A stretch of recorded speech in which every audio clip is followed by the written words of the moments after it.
My guest today is Dr. Julie Merriman, PhD, a national recognized counselor, professor, author, and speaker with over 2 decades of experience helping people move from burnout and depletion to balance, alignment, and what she calls soul joy. Dr. Merriman is the author of In Pursuit of Soul Joy, a 12-week guide to overcoming burnout and compassion fatigue with sustainable self-care, and her work is grounded in both evidence-based practices and holistic healing approaches. What I love most about her is that she doesn't just talk about wellness, she lives it. From her clinical practice and her leadership in academia to her own joyful life on a ranch in Central Texas, Dr. Merriman embodies what it means to create sustainable practices that keep us whole. So thank you so much for being here, Dr. Julie. Can I call you Dr. Julie? Of course. Welcome Jules to is the good. podcast. Well, thank you. I am honored to be here. Just very honored. Thank you. Well, I'm just so glad to meet you. And this is one of my favorite parts of the podcast is getting to know people virtually. We don't know each other. We just met each other through a Facebook group. And, I get to, I cast the net and I find these amazing people like yourself. So let's begin. Let's begin with what inspired you to pursue a career in counseling and mental health, which is so honorable. Thank God for you. Well, bless you. Thank you so much. And I tell you, what inspired me was my dysfunctional life. You know, Coming to, I had a really, and I talk about it in the book, but I had a really fun family that put the capital FUN in dysfunction, if you will. Um, And yeah, just I so wish that I had someone I could talk to as my parents went through a divorce. And nothing, I have no big T trauma, if you will, but it was kind of a rocky start. And I always thought, man, I wish I had someone to talk to. And I went to Leonard Middle School in Fort Worth, Texas, and we had a career class. It was an experimental kind of um, campus, if you will, Fort Worth. Anyway, back then they had a really good school system, and this was this experimental campus, and we had career class every day. We had career class, and they would bring speakers in, and a counselor came in, and I thought. After she left, I thought, my Lanta, that is what I want to do. That's a person you can talk to. She's helping others. So anyway, that's where the idea was born, and it's been a path, it's been a journey. I've been doing it a little over 30 years now, and I love it. Now, as I was working on my doc work and stuff like that, I was a school teacher. I taught high school, which was you were a counselor there, girl. Oh my goodness. Thank goodness for Everyone would you. Oh, well, everyone would come to my classroom to eat lunch, because I guess I was doing my counseling stuff too. So I did a stint as a high school counselor actually also before I went into full-time private practice. But it's a calling. I think it's a ministry of sorts. It absolutely, that is a perfect word for it. It is a ministry because thank God you recognized something that you loved and you just immediately said it's helping people because yes, there are so many people who have no one to talk to or don't feel comfortable. And you Yeah. immediately upon meeting you, I immediately and we're just virtual. If you're watching this on YouTube, you're seeing us together and we're talking for the first time. But that feeling that you have of really wanting to help others really comes through. And Oh, also, thank God for you in high school. That age is so hard. And to be a high school counselor that is somebody who's engaged and joyful and seems to be just wired for helping others, yeah. that is something people never forget. I'm sure you have many high school students who came back to you and said, you were the best. And I think the teachers are the heroes of the world. So thank you for that. Well, I agree with you on heroes. I think teachers are unsung heroes often. Yes. But yes, and it is so fun when students come back. I even, at one point, I ran a psych unit for adolescents, which was, I tease, it was a lot like my high school classroom, truth be told. Yeah, I imagine. And I'd be subpoenaed to court a lot to be an expert witness. And I remember one time, because as a counselor, especially running a psych unit, you don't always get to see the other side of what happens. Yeah. You pray and you hope good things happen. But I'll never forget a gal came up to me at court. She just happened to be in the courtroom, or not courtroom, but the court.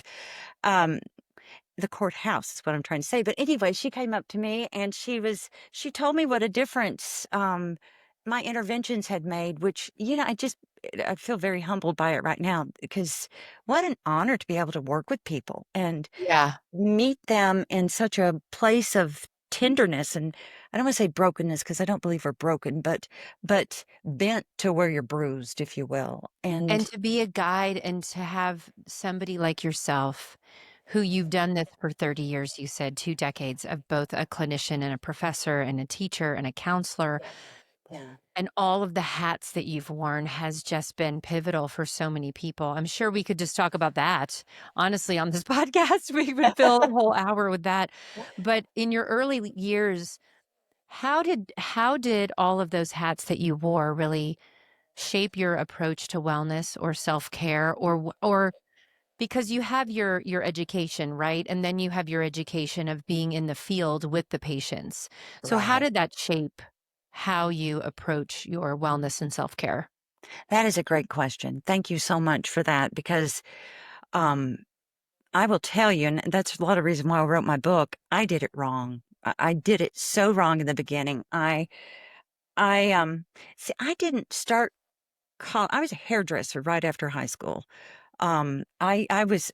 We won't go there. Which is I was. also a therapist of some sort. It You know, is. you're still a Yeah, you get therapist. to frou-frou people. It's great fun, but and I was in I was in a terrible marriage, and I was told I was an idiot, and I couldn't make my way through college, and I did make my way through college. But I started my career. I felt like I was behind the ball. I was 25 before I ever started college, so I always felt like I needed to rush, rush, rush, and I needed to catch up. And people were ahead of me, even though I'd been a hairdresser, owned my own salon.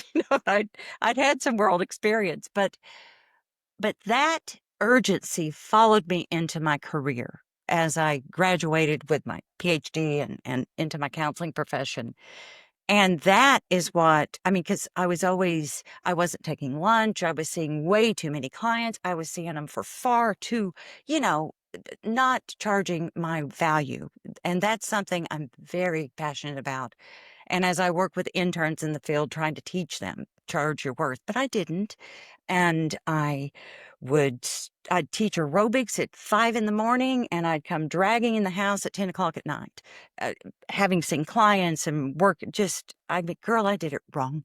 I did it so But wrong. that's but exactly what you're saying, and I'm sitting here nodding if you're watching on YouTube because 'cause I'm like, Yes. "Uh-huh, uh-huh," because the people who it's going back to your self-worth, the people who feel like they're behind the 8 ball or you're feeling like you're late to the game, which a lot of people in their 20s also feel that, like, "I'm Yes. 25 and I haven't done college yet," or whatever it is. And we all thank God for the people who, like yourself, have been there. And that's why you know so well on the other side of it. Most people who do the work that you do that I've read about, because it's kind of my like side education. I love it. Love it. I absorb all these stories. They've been in the trenches. So they know what it feels like. They've been through the bad marriage. They've been through all the moments that go, I did it wrong. And this is how I'm going to teach you all how to do it right. Yeah. Yeah. Oh, absolutely. And I think that gives authenticity and genuineness to when I work with my clients or I work with my students. But but part of I've been researching compassion fatigue and burnout since about the early 2000s because I realized I was doing it so wrong. And I also I'm an LPC supervisor, so I supervise fresh interns out of school to come into the field. We have to be supervised 3,000 hours before we get licensed. So anyway, I would watch my interns come in just all bubbly, like, let's do this, And then 6 months later, they're like Igor, just dragging their way across my office. And I'm like, what is going on with y'all? And I realized it was the very thing going on with me. They were burned out. They Mhm. didn't know how to set good boundaries. They didn't know how to charge their worth. They didn't know how that no is a complete answer, right? No is a Yes. complete sentence. Complete. You can Uh, say no. Also, a lot of women or a lot of people who are driven by what they do, like their value is by what they do, that they get into that burnout thing. I know nothing of that being a Broadway performer. I'm just saying. I also gave myself the shingles when I was 14. That's a whole other oh, podcast in itself because I was so connected to my worth being what I did. So this is gotcha. where I am so ferocious about talking to people who how do you fix this, because I had been through it as well as a young kid, because you get that wiring set up pretty early and then you go, no, no, no, it's okay, charge your worth for what you do. Right.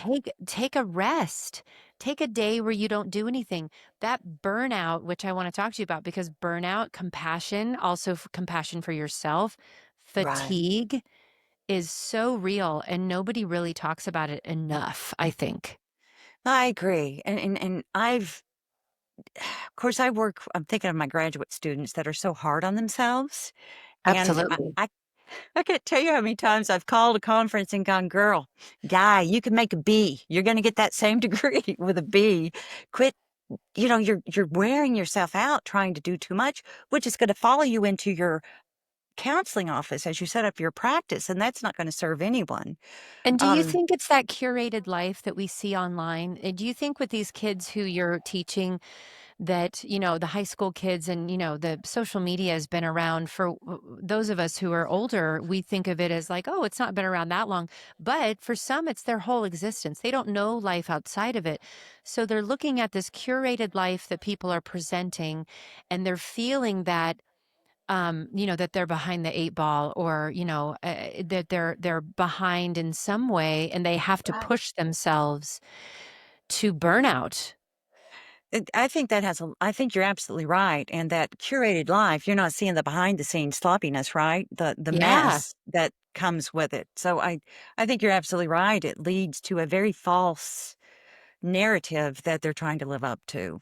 And how do Absolutely. you pull the reins back? And what are some of the patterns that you commonly see that happen among these students that you have that will become counselors or first responders or nurses or all these people who are in high pressure jobs Sure. and absorbing other people's energies, and what do you think is most often missing from their self-care? Well, and I love you mentioned first responders. My baby boy, he's 40, but my baby son, he's a I have firefighter a and boy too. He's always going to yeah, be my baby. love him. Yes, but he's a firefighter in Houston, so I've lived that firsthand with him, and my husband is a state trooper here in Texas, so I do a thing called Minding the Badge in Fort Worth where we really take care of our first responders because their marriages really get impacted, which is another podcast, so I'll be quiet. But coming back No, to I it, yes, that should be talked about for sure. We'll have you back it's for that one. yeah, but for our students, we require our students to go to counseling. I mean, first and foremost, they need to be practicing. It's hard to sell a product you haven't tried. So I think it's eminently important. All counselors keep themselves in counseling. I do. I've got a great gal in Arlington. She keeps me semi semi normal, if you will. But I think that's first and foremost. Practice what you preach. And even more than that, I think about the things I sit and talk with my clients about all day long in my sessions. I need to make sure I'm doing that for myself as well. And I've really, we, we, meaning the faculty that work for me at the university I teach at, we make sure we're talking about self-care all day long because so often people go, ha ha ha, yeah, yeah, I have some wine and a petty and I'm good with self-care. And that is not self-care. I mean, I have no problem with wine and a petty, but self-care is foundational. It is what we build our life upon. It is not the cherry you put on top of the sundae as an afterthought. So And really trying. it's not woo woo, and it's not it's like brushing your teeth. You have to brush your mind, you have to take care of your body. That's You right. have to have those moments where I know my mother's generation was, "Oh, you get a massage, isn't that, so nice for you?" And it's like, "No, that's a part of your self-care. That's a part of you in therapy, a part of your self-care. There's so many pillars of it." Absolutely, and it's holistic and sustainable. I mean, we're Yeah. looking at from the food we put in to our body to when our bed night ritual, our sleep hygiene. I mean, everything is considered your money story. Eminently important when you're looking at self-care and preventing burnout, preventing compassion fatigue. I have a podcast on that is a spinoff of my Soul Joy book where I really think about and dissect all the things we need to be doing for self-care because, as a professor, it's publish or perish, right? So I'm always going to conferences and trying to present and such, which that's a whole bag that I don't know, man. But if I put self-care in my title, nobody comes to that presentation. People, I mean, and it That's so stuns strange me. to me. That's Well, so I such know. a You yeah. I don't know if it's that curated lifestyle. I don't know why we don't value self-care because it's the only way we're going to prevent burnout and compassion fatigue. Yeah, but I think in America, especially when you talk to somebody and you go, "How are you?" They're like, "Oh my gosh, I'm so busy." And people look at it as a positive thing Badge. that I'm Yeah. doing all of your badges of honor of like all the things you're spinning. And what's funny is when I say how busy I am, I actually it makes me go back to what you were saying when you're spending all day talking about self-care, you there's a little voice in your head that goes, "Well, you better be doing it too." As I do Right. my mental health Mondays on this podcast, I go, "Well, you should be doing that." In the back of my mind, I really do feel like that is so important. It's like eating your vegetables, it's taking care of yourself. You're taking care of literally self-care. It is so It, it, you know. yes. And we have neuroscience that backs that up. The meditation, the slowing down, the just all the things. It's Yeah. not just us thinking, "Oh, that's a good idea." There's neuroscience that backs it up. And That neuroscience is so fascinating to me. That is a whole podcast in itself. I literally love neuroplasticity, the fact that the brain never stops learning. There's so much fascination. So even if you're somebody who isn't like, "Oh, I'm not going to go to a wellness self-care thing." I want to hear the black and white. There's some people who have very black and white scientific minds. there are. Neuroscience supports all of what you're saying. You're absolutely right. Absolutely, it does. And, you know, um, it's free. A lot of the things we need to do for self-care, you're not looking at a big investment other than committing to yourself. I'm going to commit to myself to journal. Doesn't cost a penny. But I tell you to set a timer for 5 minutes and do a brain dump, girl, that can really release so much stuff instead of carrying around up here. And I think because we're in such a world of instant results, that self-care is a compound effect. Or don't you feel Oh, that? So I you love do a that. little bit of I do 5 minutes of meditation. Sometimes I hope to get 10, but I'm a mom of 2 and I try to get up as early as I can and all those things. But it's the compound effect of brain dump, journaling, meditation, massage, chiropractic, doing things that will help Yeah. you curate that self-care for you, but you may feel it in a way that's instant and you may feel it not if you do it every day for 30 days, that compound effect, you'll feel it, right? Wait, you bring up an excellent point. And that's one thing as therapists, our job is to help folks see the goals they're making because sometimes it's just little baby steps. But Yeah. that's true with self-care. We may not even realize how much better we're feeling. We just aren't as anxious or we just aren't as irritated, because we've been taking better care of ourselves. But Yeah, in meditation, my therapist said when you meditate, you get that like half a second pause before you react. And yeah, that can be like, oh, that's not a big deal.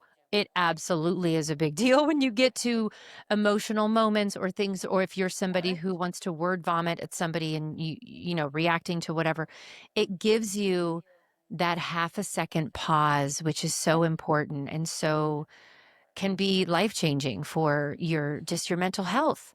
your mental health, relationships, if you're able to pause instead of spitting something out that you feel horrible about spitting out. We've Yes, all it done can. it. We've all Yeah. done it. all done it. We're coming from a place of we know what that's like. So, yes. That's right. That's right. Yeah. Um, and which brings me to communication as part of self-care too. Knowing the communication styles, being assertive. I can't tell you how many folks I work with, both students, both clients, who they don't they dread conflict, so they Yeah. don't address things, so they get ulcers or they're just they're not present. And I'm very somatic in my work. I like to do body scans and where I'm a yoga instructor also, so the chakra system I think is very important to, I know. you know, You're so everybody that's listening is now going to just dive deep into all things you because there's so many. There's like 5 or 6 podcast episodes that are going to branch that off we of all the things that you do. But let's start with your book because okay, your book, In Pursuit of Joy, offers a 12-week guide to overcoming burnout and compassion fatigue. So, right. I mean, we know what motivated you to create this holistic roadmap for everybody, but why 12 weeks? 12 weeks. Well, first, I cover it's built on the chakra system. It's all about energy. I believe we're energy beings. Um, Yes. 12 weeks allowed time to explore all the chakras, time to digest, and time to create the plan, the self-care plan. I call it something a little different in the book, but that's the culmination of all the book. I think it's very important to have an action plan. That's probably the therapist in me. We can't just talk about it. We need actionable steps. Yeah. Every chapter, it's week by week. So, in fact, I did it's suicide awareness month, and I did a suicide prevention event last over the weekend. And a gal that's reading my book came up and she's like, "Oh, Dr. Merriman, I had to go." She went and retreated by herself for a week to work through the book because she said I mean, she had been reading it, but really wanted to do the work. And because there's a lot of work in the book, because I believe we're not going to make changes unless we do actionable steps.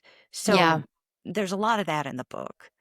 And that's Um, fantastic. And that is going back to the compound effect. You have to do tiny little steps where I feel like most people maybe will stop doing that because of the thought process of it has to happen fast or I'm not getting any results or whatever. you're But so right. it really think of it as an investment in yourself. And that 12 weeks, is it 12 chakras? Is that right? Are there No, 12? there's No. let's see, crown. I think there's 7 chakras. I have to count them.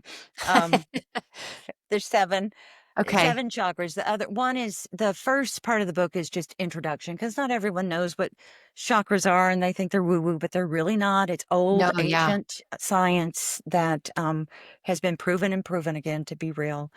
And then introducing what burnout and compassion. There's some introductory introductions to How the did you get I know you said you were concepts. a yoga instructor, which is connected to chakras and energy. I mean, I've been a dancer my whole life. I know energy. I know all about energy in the room, and I know chakras. I've been completely and totally into. Haven't studied them a lot, but when did you, or how did you decide to include chakras? And what benefits do you see with clients who practice this framework with you? I'm very somatic in my practice. So I love to get people in their body. The furthest journey we'll ever have is from our head to our heart. Hmm. Because people don't like to feel, right? They want to think about stuff, not feel it. So um I was trained, and this was probably in 99, 2000. I was trained in a modality called emotional transformation therapy. And in that training, it's aligned with all the chakras. That's really what got me interested because I have my therapist used it on me first. It's kind of hard to anyway to find a therapist to do something where I'm not going, I know what you're doing. Yeah, Where I imagined if you're a therapist, it's hard. That's another podcast in itself as well. Like to find a therapist that doesn't that you don't you can like have something a new modality that they do that you don't know about. Yeah. Yes, and my therapist used this on me. I used to be a highly anxious person. My solar plexus was always just lit up with anxiety. And I'm looking over here because you can't see it, but there's a light box over here that I use with my clients for ETT. But she would put me in the light box, and it's just colors, colors of the rainbow. But she's impacting my chakra system as I'm doing this. Oh And wow. I am not anxious anymore. In fact, sometimes I kinda trick myself and go, "Well, that make me feel anxious." And it doesn't. It really made a huge difference. It's a great modality.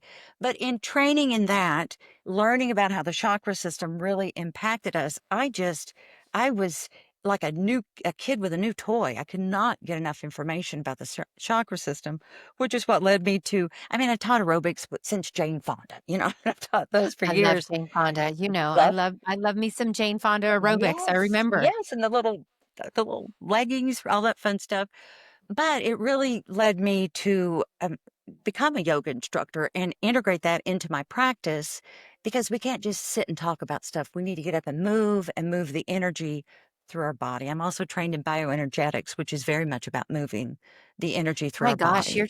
this is where thank God for all the hats you wear and all the things that you do, and the I'm body scans. curious. I'm Yes, and I'm just that curious. curiosity that curiosity is something that I share as well in terms of, like, holistic health. When I got Yes. pregnant with my first boy, who's, 13 now, and he's my baby Oh, boy, uh, I went and got a life a b or a holistic health coach okay. education from the Institute for Integrative Nutrition and learned a lot about how all things in your life affect your health and I'm growing a baby inside of me, so Oh, my yeah. curiosity about all of that just got heightened. So like you, I wear a lot of hats. I also went to the National Holistic Institute in LA and got more education, but also education in massage therapy. We did Love that. a little bit of work with the chakras, which also just made me, I just absolutely loved it. But body scans, chakras, energy, I've been doing that as a dancer for, gosh, 30 years, which is crazy to think about. And so, can you unpack a little bit? You have something called the super power model Oh, that you yes, do. yes. Can you unpack a little bit of what that is, or even what a body scan is? Because some people Yeah, might not know. and I will I on my podcast episode or season 1, my first few episodes, I really walk people through the superpower model and the body scan, but Oh, I awesome. a good body scan, every client, when they sit down with me to start therapy, I have them do a body scan, and some people will be like, "I'm not going in my body," but you have to. Yeah. And I'll tell you, because I take them through each chakra. So I'll say, start at your crown.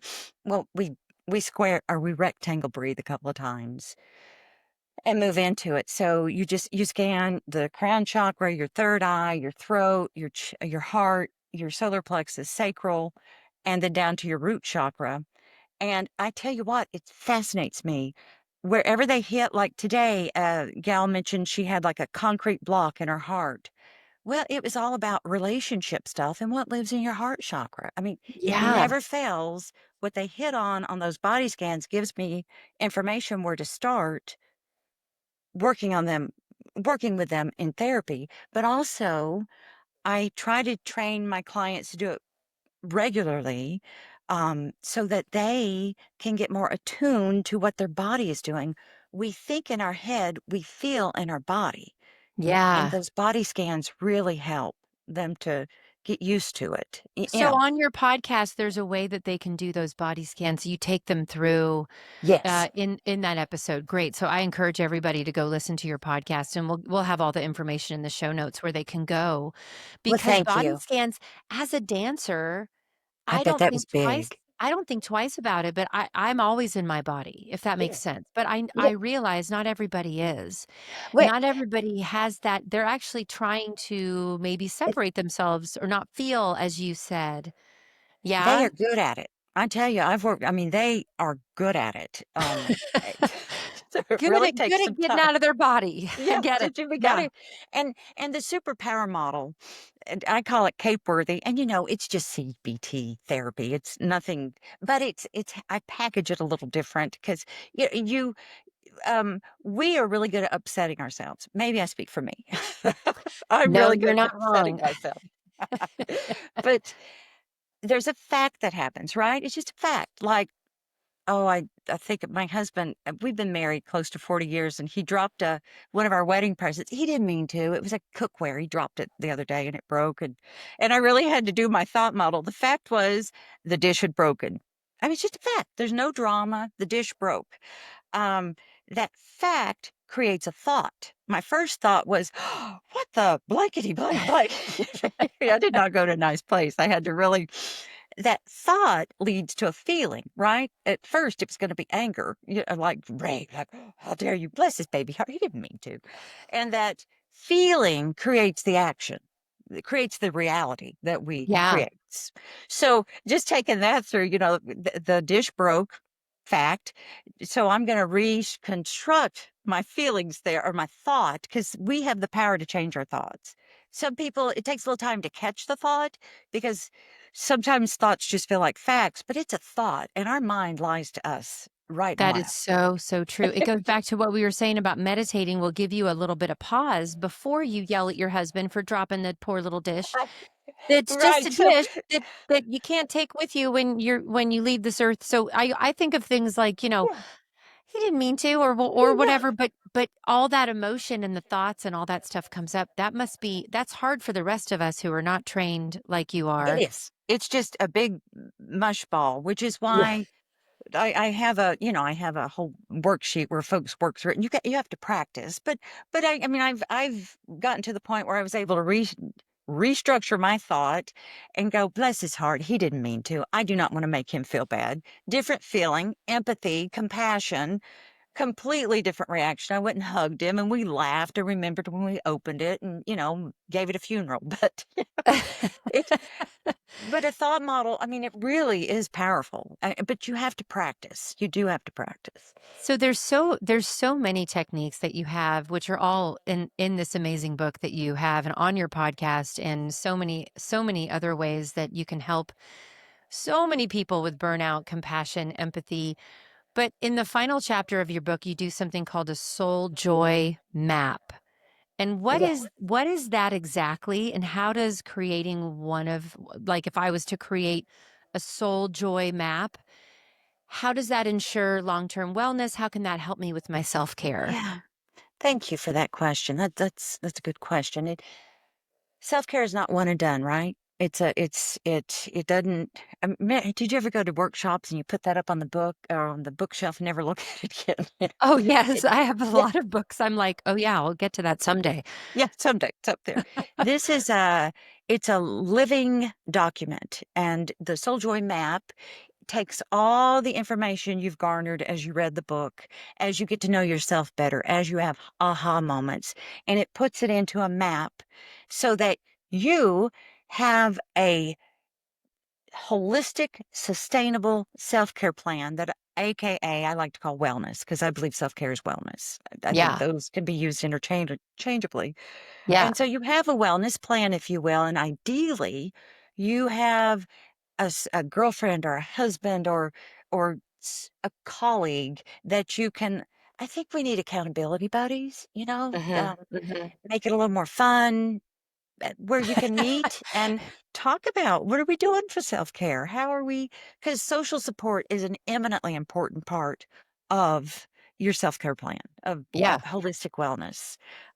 But that's just a map to show you you're here. I've done all this work in the book to get to know myself better, because I promise you're going to have aha. It's like, I did not realize I was doing that.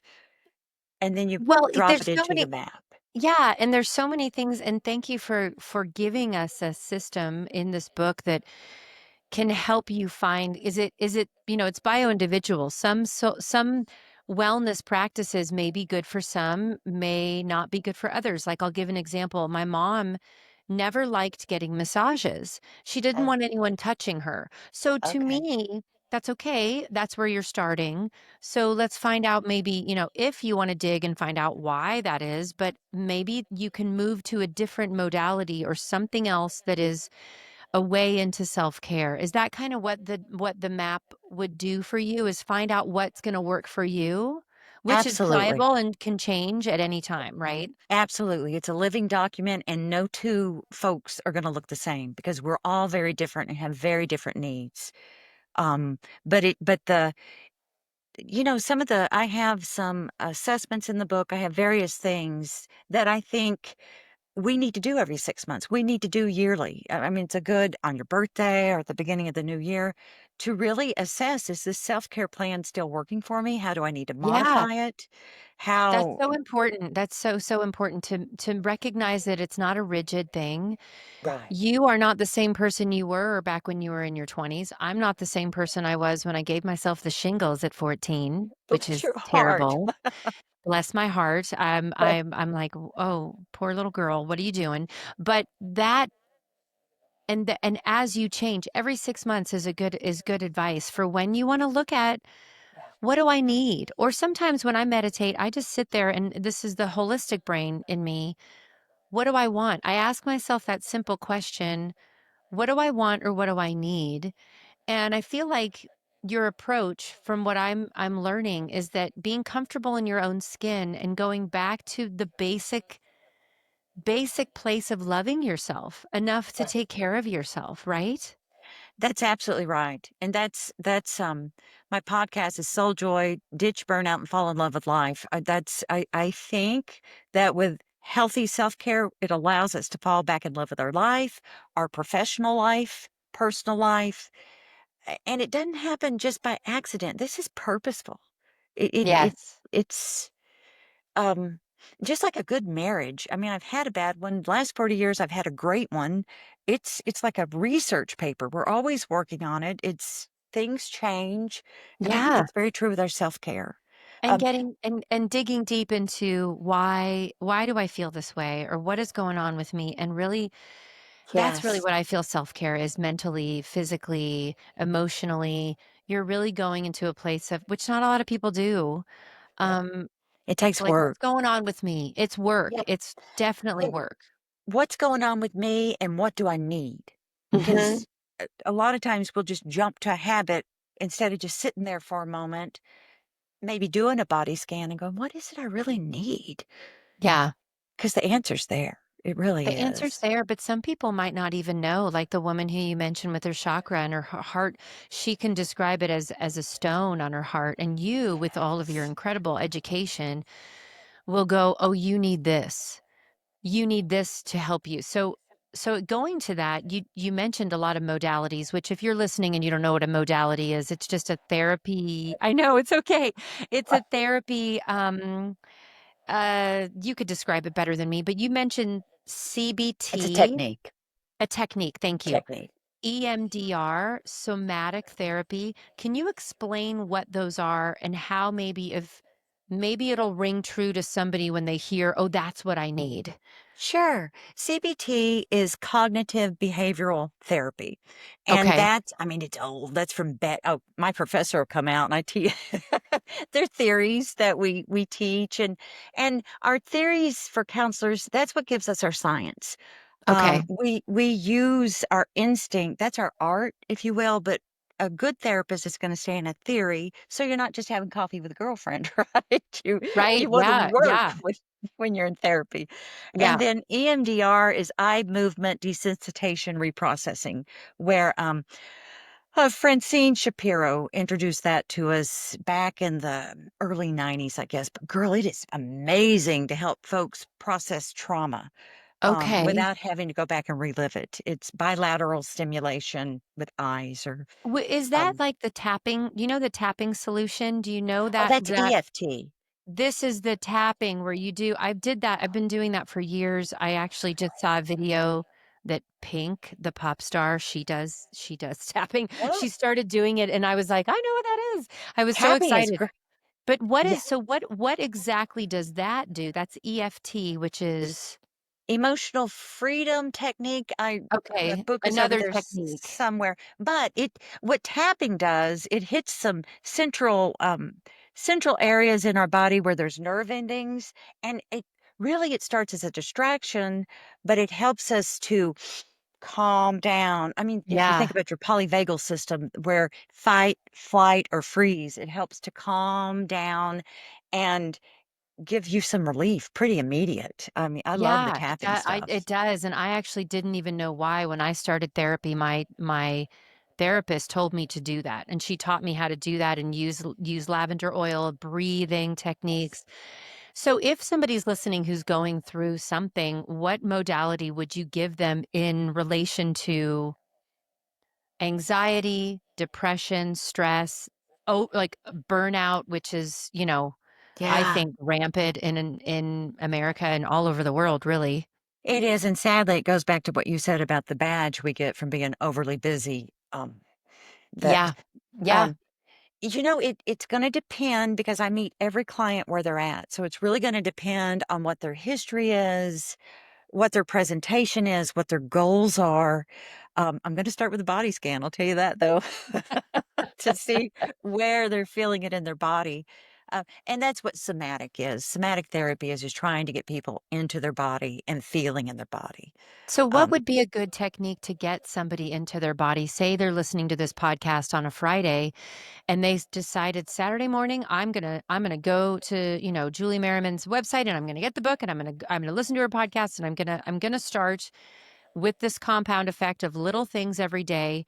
yeah. What would you give them for the first step to start just baseline self-care technique? I kid you not, I'm gonna start with a body scan because if we can get someone understanding what's going on in their body, and we do this without judgment, without expectations, we are just open to what we're feeling, any kind of little physical sensation we might be feeling. So I'm going to Yeah. start them there. I'm going to hope that they will try some meditation because, I mean, even 3 minutes, I went and lived at a monastery for 2 weeks in silence, and that's a lot. It's a That's lot. another podcast we could talk about. But no, I I kinda do wanna not do that. recommend that. You 2 to don't 3 minutes, recommend. 5 minutes, but also grounding. Take your feet off. No, keep your feet on. Take your shoes off. Sorry. I And know what walk you out. meant, but yes, I was ready to take my feet Yeah, off. You're a we'll just doctor, I was pop us. listening to you. But grounding, going out into nature, rubbing your feet through the grass, looking up at the big, beautiful sky, getting some vitamin D, which helps regulate our emotions, being in nature. And I live in the middle of a giant ranch out in Texas, 3 miles down a dirt road. So I can go out and look at the deer and our cattle. I'm very blessed. But I also have an apartment in Fort Worth where I can go, you can walk down to where the pool is and just that vitamin D is so important that the sun Yeah, gives us. And grounding is so important. So I'm going to invite people to start there. And I'm also going to invite them to practice the thought model. That and the cape worthy part of that is being able to change your thoughts. We can change our thoughts, it's and it is so superpower. important.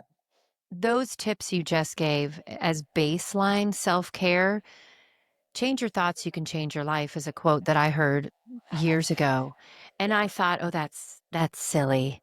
You can't change your life by changing your thoughts." And then as I changed my thoughts over the past 20 years, what I said about myself, even if it was, "Oh, you can't do that," or "Who are you to want that," or blah, blah, blah, blah, blah, I would hear it, I'd swipe it away and say, "That's just a thought," and I would replace it with an affirmation. Good So for those you. are things I've been doing for so long, and it's not easy. It's not easy to change your thoughts. It's sometimes not easy to quiet your mind for 5 minutes because I like to talk, ask my husband. But having 5 minutes, getting out in the sun, putting your feet on the grass, and changing your thoughts, even if it's 10 things that you say every morning that are different than the 10 negative things that come to your head, Yeah. that's a good place to start, right? It's a great place to start. Mindful presence and gratitude, and but gratitude, just thinking of one thing you're very thankful for each day can I mean, your body washes with hormones. I mean, you get hormonal dumps. Negative, you get some pretty nasty hormones you have to metabolize. Positive, you get some pretty good. I like to when I'm upset with myself, which it happens, but I'll pat myself and I go, it's called self-compassion. Kirsten Neff has some great stuff on self-compassion on her website, but just patting your face, which releases oxytocin, which is a love hormone, which is good, and changing that self talk. Sweetheart, you did the very best you could. You did the very man, that can de-escalate me. And it's free, right? It's free. It's easy. That's so sweet to think of that to think of patting your face Yeah. can create a hormone in you and also, talking to yourself as you would, your very Best best friend? girlfriend. Yeah, Yeah. or and like saying like when my younger self who maybe was going on burnout and all that stuff, I say, "I'm here now, I got you." That's what I Right. tell her. I say, "I got you. I know you That, didn't know any better. I got you." and that's inner child work, and that's powerful. That's Yeah, powerful. that's That's, yeah. powerful. On your website, you offer 7-day self-care practice. So Yeah. why 7 days? What is the significance of 7 days? We need so many hours, right? I mean, to change something, supposedly it's 30 something days, and I didn't want to put someone through a 30-day challenge. I don't think they would have liked that. But 7 days, there's a number of hours that you're invested in there. If you can see in 7 days, right, a full week cycle, that I can do these simple things to change how I am approaching business, approaching life, Yeah, it can make a big change. yeah. I've had that's I appreciate you mentioning that. I've had several students go in and take that because I'm like, girlfriend, you need we need some boundaries Community here. You now.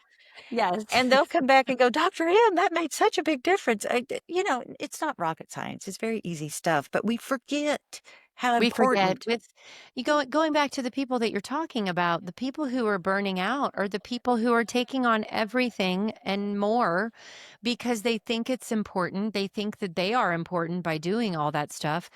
They don't take a moment to just stop. I know because I'm, again, as you said, I'm coming from a place of a lot of knowledge Yeah. of Yeah. not only was I starring on Broadway doing 8 shows a week, but I thought that I had to do more than that. Mhm. How dare I think that I could possibly physically do more, but also mentally just taking on so much and at the age of 25. So I was so young. I wasn't even fully developed yet mentally.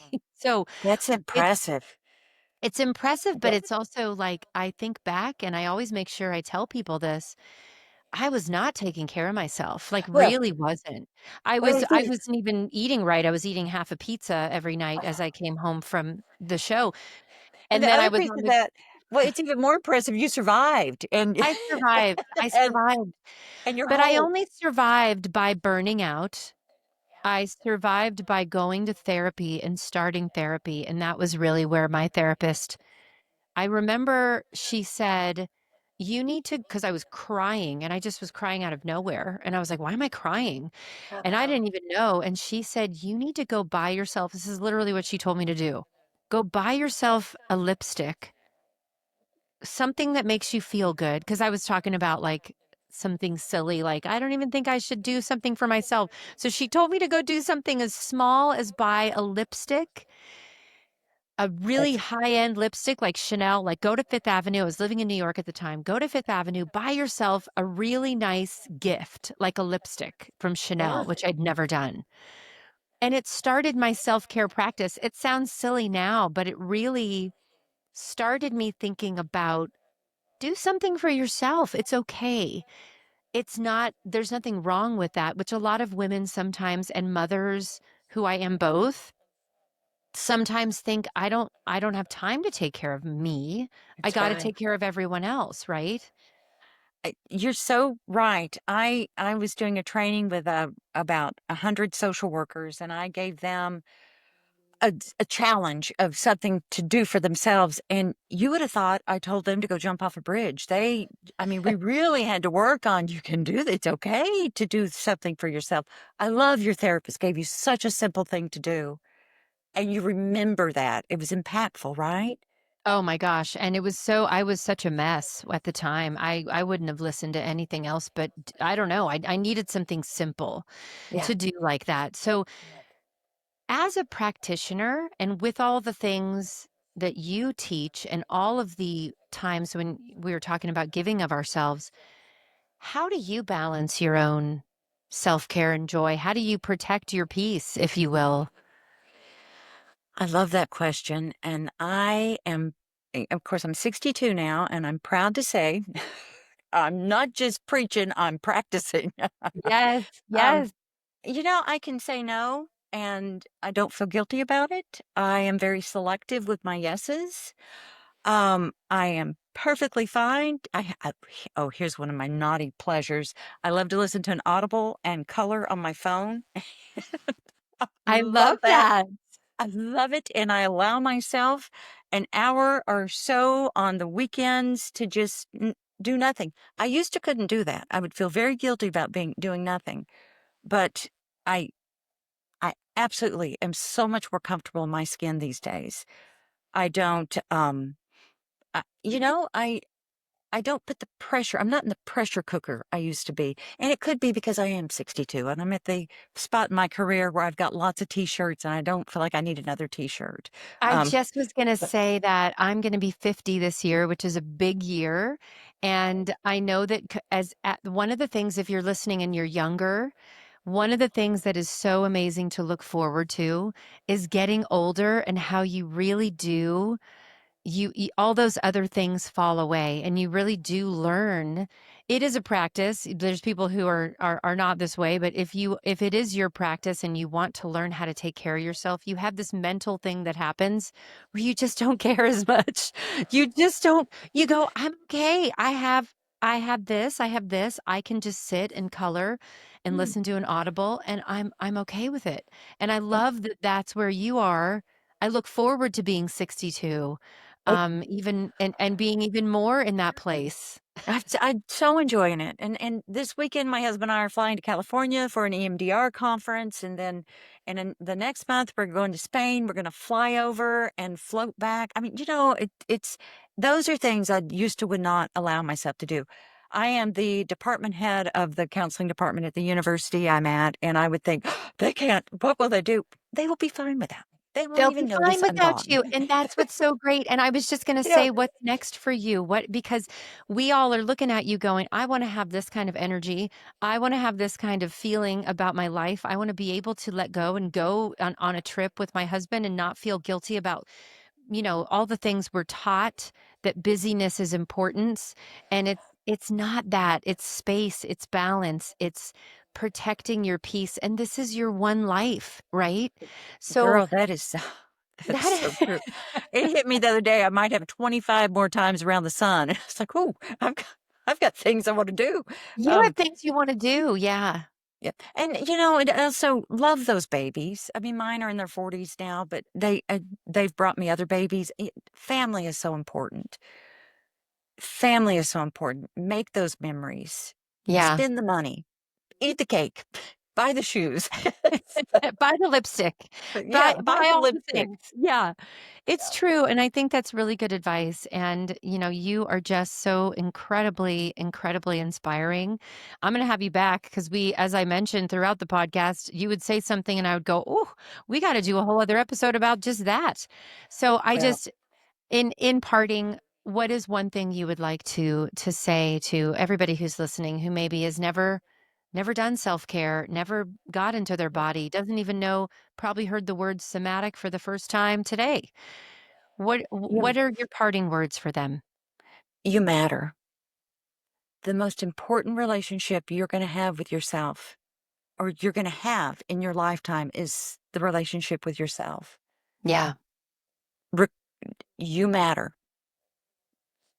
You that's so have true. nothing to prove, nothing to prove. You're valuable Viola just for Viola Davis said, "I am the love of my life," and it was one of those things I heard that struck me so hard that I wrote it down and I say it to myself when I look at myself in the mirror in the morning and my hair's all like this and I got, I don't have any makeup on or whatever and I just look at myself and I go, "I see you, girl." And I say, "You are the love of my life I and I'm love going to that. take care of you." And Oh, for like the old me would have been like rolling my eyes and saying, "Oh gosh, that's so woo woo." But it's so as I age and as I get more wise in this world, talking to amazing women like yourself. That is the thing that I want people to know that you matter, you and loving do. yourself is the way through. Yeah. And you're perfectly imperfect just like you are. Absolutely, You know, absolutely. that it's but you are precious. Thank you so much Thank for you. allowing Thank me to you spend time so with much, you. so much, Dr. Julie. And thank you for such just a powerful and soul nourishing conversation. Your wisdom and authenticity and your passion, I can just feel it through the screen. And you're just helping other people shine so brightly. And I know that our listeners are walking away today with tools that they can begin using immediately Wonderful. to restore balance and joy to their lives. And everybody listening, let this be your reminder that burnout and fatigue and overwhelm do not have to define you. And with intention, with boundaries, with daily practices that Dr. Julie Merriman so eloquently told us all, you can find your way back to alignment, to resilience, and yes, your soul joy. So Yeah. thank you, Dr. Merriman, so much. And if you Thank want to you. learn more about Dr. Merriman's work, pick up her book, In Pursuit of Soul Joy, or explore her resources at juliemerrimanphd.com. And if this episode touched you, please share it with someone who needs to hear this today. And be sure to subscribe so you never miss these conversations. Until next time, remember, bliss is your birthright, and have vision for what you Mm, want, but be grateful for where you are every single day. Thank you so much for listening. Thank, thank you. Okay. Oh, look at your cute glasses. We should have done a glasses episode. Hey, Did I we? have glasses Julie, too. Oh, Julie, that was that was me. yes. Hey, Oh, that's him, and yeah. I just wanted to let you know I was a crisis worker at the Salt Lake County Jail from the ages 25 to 30. I dealt with people coming in after post arrest who were in mental health crisis or suicidal, Oh yeah. and then Hammond I is was also amazing. a rehab counselor for adolescent girls in a lockdown unit for 10 years. Oh, rehab. God love you, lockdown girls. They are. I've done therapy with dudes in jail. The girls were mean.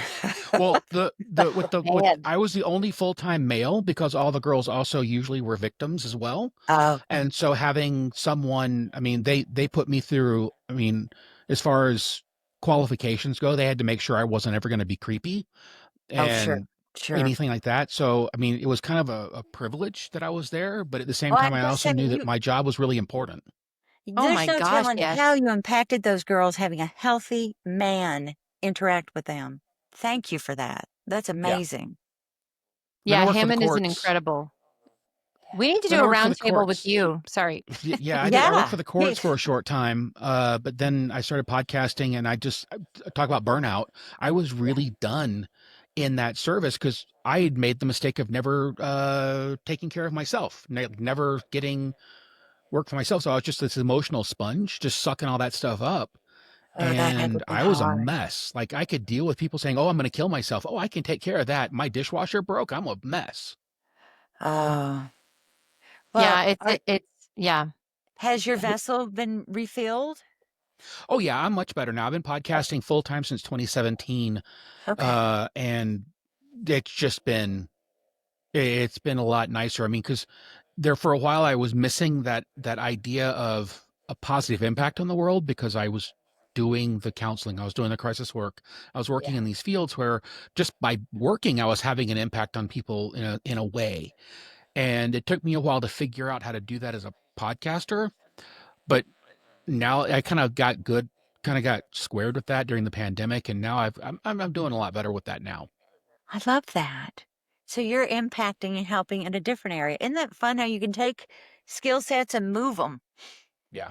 Well, I really wanted to work in theater when I was in college, and I ended up doing sociology instead. Oh, And so when I went and got an opportunity to work full time in theater for a few years, people are always like, "Wow, you came from the jail working in theater." I'm like, "Yeah, it's kind of the same. Just it's the same skill set. Just you're basically just not don't don't suck and don't be a dick and you'll be fine." Dope. that's good. That's what we should have said at the end of the That's show. what we well, that's what well, you know what, Julie, that's what we'll title this episode, "Don't Be a Dick," and they'll be like, "That's an interesting title, I'm gonna click on it." No, You know, my Hammond, brother's name is Dick, and I was mad at him the other day, and I thought, "Don't I be a had dick." a And I thought, "Well, you can't help it. Here, My I thank had you." a father-in-law's uncle name is I had Dick. a Uncle Dick that we used to hit the D extra hard when we were going to visit Uncle Dick. We would go, "Oh, are we gonna go see Uncle Dick?" Yeah, And my mom would be like, there was "I know what you're doing." There was a time that was more of a normal name, I Yeah. I guess. know, right? That's true. No, Yeah. Hammond, I've said this before on the podcast, just some pre-production, then we'll let you go, Julie, because I know we've taken up so much of your time. But Do I I just would pop love to out? do I'm starting to do in season 2 some roundtables where we do talk Do you want me just to pop about. out? Oh no, I was going to talk about you. I was Oh, actually I'm talking about sorry. you. Sorry, no, Okay, I know we've taken up some of your time, but I wanted to just say, because Julie, with your incredible background, Hammond's, incredible background and all of his eclectic background, to also have a talk about men and self-care, because I got to tell you, that is a whole other podcast. And that they're is. not as open about it as women. Women's self-care, it's like massage, and you said wine and a petty. But men, and I could even get my husband on here because he's pretty open about it, but like how they don't talk about it, Yeah. you know? I, for a short time, for about a year, I ran a rehab center just for men, a men's, and really saw it's very hard to get them to talk about self-care. And of course, there was a lot of trauma, but you could really see where, man, you're not filling your vessel either. Yeah. Yeah. Um, Yeah. No, They wouldn't it's even know how to do that. Some men, they just go, nope, you just rub some dirt on it and move on. Right. yeah. Yeah. So that would As a be, man, I what do just you, think that would be a good episode yeah. to And, do. as a man, what are your thoughts on self-care? I mean, you've been there, I've right? And yeah, I mean it's a process. I've had to go through, like, I worked 2 jobs for 11 years, so my wife gets down with the kids, and one was in the jail and the other was in the rehab facility. So I was working 60 to 80 hours a week. that's a lot. And That's a so it was lot. one of those things where I didn't really have time to stop, but when I did, I would just collapse. Like, I took some time off when our first child was born, and my wife teases me about it because she's the one who did all the work, but I was the one who slept the entire time because I was so tired. I Yeah. just I stopped moving and just collapsed. And it wasn't, I mean, it took me, I still don't sleep well because I have all kinds of stuff, from working graveyards to traumatic events that I dealt with that still kind of bother me. And then as I was able to pare some of that back, luckily I pared it back in chunks.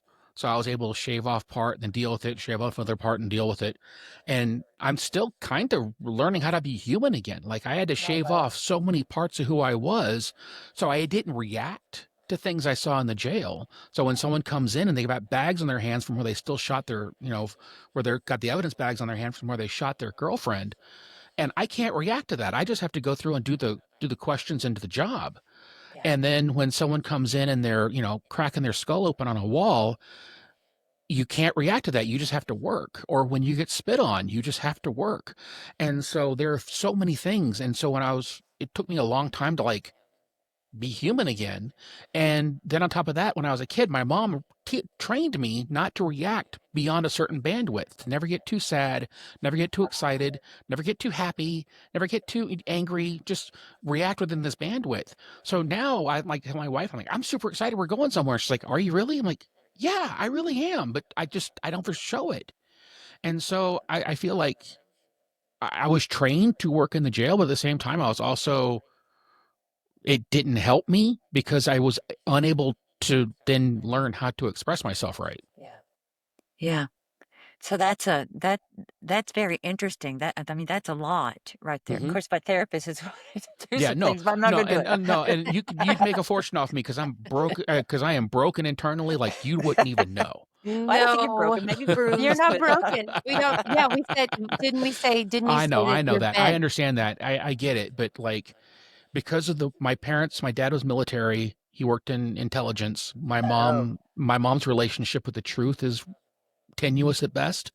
yeah. Um, I was an only child. I went to 14 different schools growing up. I mean, everything kind of trained me to be the crisis worker at the jail, which was great Sure. because if I hadn't been, who knows what would have happened. Yeah. But then as a dad, it's hard because, like, every time my kids cried, I always thought it was an angle. Like, because the girls at the rehab center, every time they cried, I'm like, okay, you're manipulating me. What? I didn't buy it.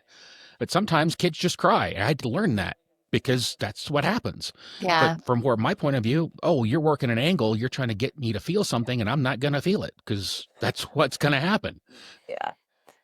Yeah, Yeah. Hammond's got a lot to unpack, but he also I've seen you have joy when you talk about Oh yeah, no, it's when if I get you to really laugh at something I did. Where you talk about where are you going to buy a house? I oh, forget. Anguilla. Anguilla. I saw Anguilla. your whole body language changed. Yeah, no, Your whole Anguilla. body. You talked about Yeah. Anguilla. But yes, this right here, which I just realized I'm still recording. So we may put this on like Yeah, a Patreon or little clip something. of this may be on Patreon, which is where we have some paid members. Huh? And to kind of give a little bit of a preface to this is something we want to do. Yeah. Um, in terms of like a round table, because I really want to do more of that. And I think this would be, you know, Hammond and another guy, but maybe just you, Hammond, because honestly, we got a lot to unpack with you didn't say your dad was a spy.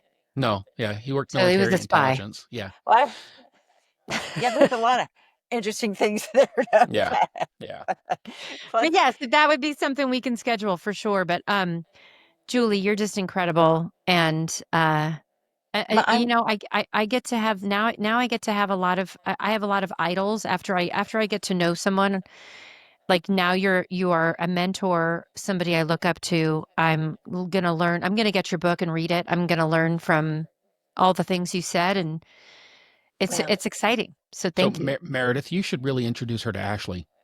Yes, absolutely. Yes, Ashley Griffin is an No, no, incredible. no, Oh, not Ashley. What's the business coach lady?